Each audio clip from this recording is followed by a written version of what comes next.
Hi everyone. So if you're participating in the Financial Success Challenge, I thought I'll just give you a quick run through of how to use the spreadsheet, right? So I've got under the pay yourself first, which is basically all your savings and investments. If you've got any emergency fund savings that you're saving towards, any investments, stock for contributions, this is basically money that you're putting away as savings of some kind. And then under bond rental income shortfall, because I didn't want to have the rental income and then the expenses, I just said if you do the calculation separately, you look at how much is your rental and then you minus any expenses, especially if it's in your personal name and this is in your personal bank statement. So you look at how much is your rental income and then you minus your expenses, such as your levies and your rates and whatever else. And then you only put the difference here because essentially you are only investing the difference between if there's a shortfall. If there's no shortfall and your bond is cash flow positive, then you can ignore and don't put anything here. This is if you are having to top up your bond, that you put this here. And then under other is if you've got any other savings, whether you put money away towards your easy equities or you've got unit trusts or whatever. But this is something that you're doing monthly. There, like for example, you've got a Stanley or an Ellen Gray that there's a debit order that goes off every month or whatever the case might be. So this would be like your any other savings and investments that you've got. What you can also do is if you want to add more, you can then add the additional lines by just clicking on the cell and then right clicking and then you say insert and then it's going to add an additional row. So always just make sure that it pulls across the formulas from the top one. You just drag it down like that so that it calculates, because here at the end I've got totals. So if you're going to insert a row, make sure that it actually updates. So I'm just going to show that again in case you missed it. So remember I inserted a row, so right click and say insert, and then there we go. So now what you can do is just go to the top row at the top and then you drag it down like that. So that's how you can, if you feel like you want to list them individually, maybe you've got easy equities, you've got Stanley, you've got Ellen Gray, you've got a time back account, you've got whatever accounts and you want to list them differently, so you can do that by adding those rows. And then under household expenses, obviously every household is different. I just use the common categories of your bond, your rate, and whatever. Again, if you want to add additional um, household expenses, you can just add a row like I've just shown you now.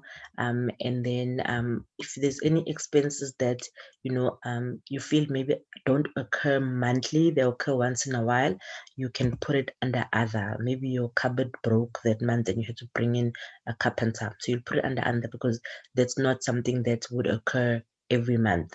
So if there's an expense that is not there, that you have to pay for it every month, then I would recommend that you add it as like its own a row so that you can track it. And then under transportation, again, I've just used like your insurance, your petrol, or any transportation costs, whether you're using the train, the taxi, bus, whatever it is, you can add it under there. And then if you're having to pay for car service or maintenance or whatever, you can add it there.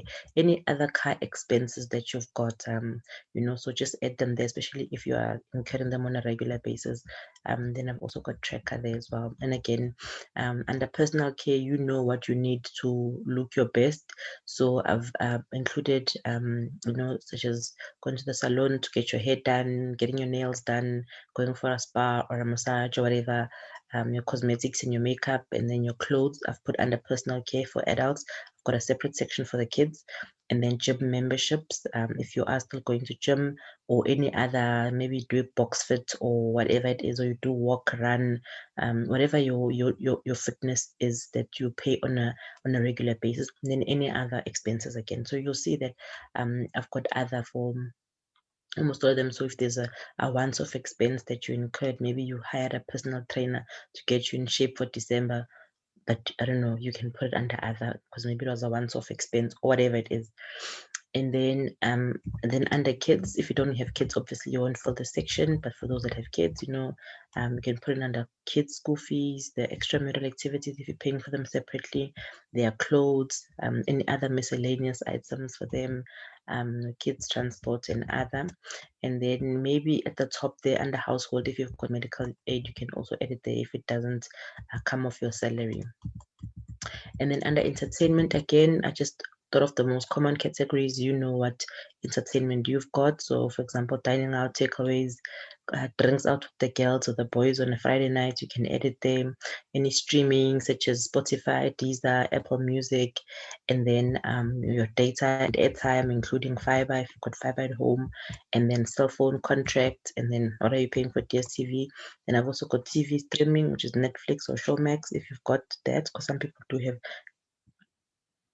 DSTV and Netflix. And then if you're also doing, if you buy books and then any other entertainment. So yeah, then under other expenses, I've got the life insurance, bank charges. You'd be surprised how much you could actually pay for bank charges. So you need to track how much you're actually paying for bank charges. And then under donations, voluntary giving or tithing, you can also enter there. And then any other expenses that are not in any of the other categories, you can add there. Then I've got debt repayments. It could be a vehicle, a personal loan, credit card, clothing accounts. I've lumped it up. What you can do is if you want to list them separately, you want to put Edgar's, Total Sports, Foschini, John Craig, I don't know, whatever. You can add additional rows and list them, or you can lump together. It's up to you. And then the spreadsheet is then going to calculate each of the different sections, how much you're paying towards your debts, how much you're paying towards your other expenses, your entertainment, and then yeah, and then it will then give you total expenses.